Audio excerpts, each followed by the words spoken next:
I'm Ramon Alvarez. I work in the energy program at Environmental Defense Fund. My name's Jeff Barger. I work in the ocean program for Environmental Defense Fund. I can remember being on the banks of the Little Red River. The state of Arkansas was stocking young rainbow trout in the tailwaters of Bruce Ferry Lake.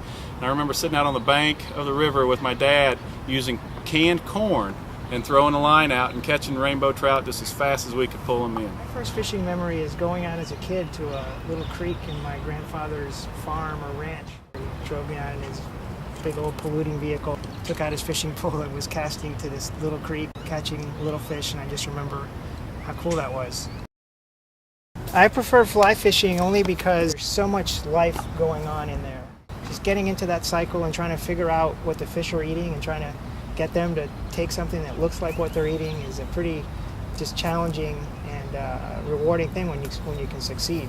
Fly fishing is particularly challenging. You really have to start thinking like a fish. You have to really get inside a fish's head and try to figure out what it is that they want.